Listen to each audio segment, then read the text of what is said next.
Agora nós chegamos ao nosso segundo repositório, chamado Everything Claude Code. Ele tem múltiplos agentes. É aqui que entra o nosso exército. Tem 182 skills, 68 comandos e 48 agentes. É bastante coisa. E uma coisa legal desse repositório é que, apesar de chamar Claude Code, você consegue usar ele no Codex, você consegue usar ele no Antigravity 2.0, e ele também tem um foco em redução de custo. E uma das coisas legais é que esse repositório foi criado por um cara que ganhou um hackathon da Anthropic, ou seja, é um cara extremamente qualificado.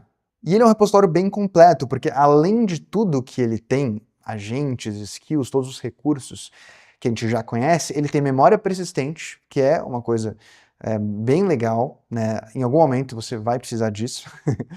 Ele também faz varreduras no código para escanear vulnerabilidades, que é uma coisa super bacana, né? Se você ainda não tem o seu agente de cibersegurança, ele pode se tornar uma solução. E ele reduz o custo pela metade. Isso aqui é algo super importante. E ele é um repositório que não foi feito apenas para desenvolvedores, ou o foco dele não é necessariamente desenvolvedores. Ele realmente tem uma lógica mais amigável, mais para iniciantes, mas ele também é útil para pessoas que já têm uma experiência e ele é, sobretudo, útil como uma fonte valiosa de informações sobre como desenvolver bons sistemas de agentes que funcionam juntos dentro de um mesmo repositório, de skills integradas. E a gente vai dar uma olhada rápida nele para você ver algumas das coisas que ele consegue fazer.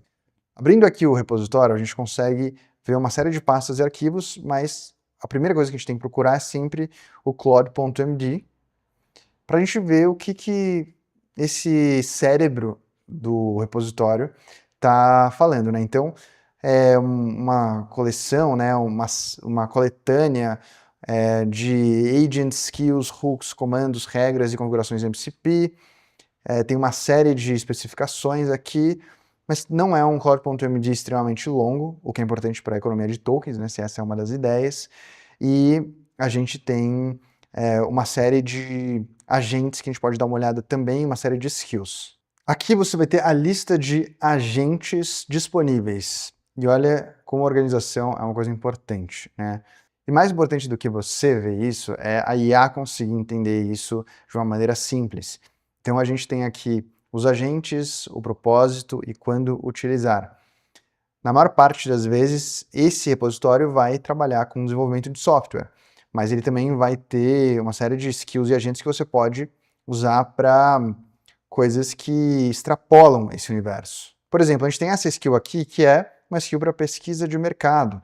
Aqui é quando ela é ativada, e aqui é a descrição com o que você vai receber depois que essa pesquisa for finalizada. Então, um resumo, né, as principais descobertas, implicações, riscos, recomendações, fontes.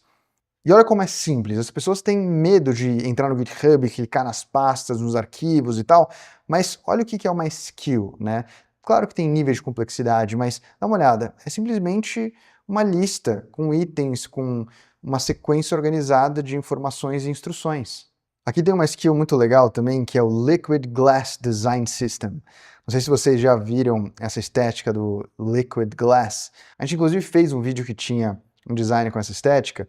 É basicamente uma forma de visualizar os elementos com uma pequena transparência, em que você consegue ver o fundo também. Então você tem um aplicativo, você mexe esse aplicativo na tela e ele vai mostrando o fundo meio fosco, assim, como se você estivesse realmente movendo um vidro na frente da tela. E aí também implementando esse mesmo efeito de Liquid Glass em outros contextos que não necessariamente têm a ver com a Apple. Então, olha que legal. Você tem condições de ativação, você lista essas condições de ativação e caso a IA determine que essas condições são de fato verdadeiras dentro de um certo comando que você inseriu ou dentro de um certo contexto, aí o agente vai ler tudo isso aqui e vai entender exatamente o que ele tem que fazer para gerar o efeito de Liquid Glass. Aqui tem outra skill muito legal, que é a Marketing Campaign, que basicamente vai criar uma campanha de marketing para você de ponta a ponta. Então, a gente cobre nessa skill audiência, pesquisa de mercado, né, posicionamento, a gente vai também definir o ângulo da campanha, a gente vai fazer a copy da landing page, as sequências de e-mails, posts para rede social, a copy dos anúncios, né? Os scripts dos vídeos curtos e o calendário de postagens. Olha isso, tudo isso com uma skill. E você fala, bom, vai ser uma skill extremamente complexa. Não. É uma skill extremamente bem organizada e bem estruturada. Aquela história, a gente tem fases, né? Fase 1, fase 2, fase 3, fase 4. Você vai dando checks dentro de etapas, cada etapa tem suas subetapas, e dessa maneira ele vai concluindo a tarefa com calma, né? Verificando idealmente se as tarefas anteriores foram cumpridas e gerando tudo isso aqui para você. Então, um output vai gerar tudo isso aqui. Um prompt pode te trazer tudo isso com uma skill, cara, que não é complexa, né? É isso. As pessoas têm que entender que organização muitas vezes é mais importante do que sofisticação e complexidade quando a gente fala de agentes de IA.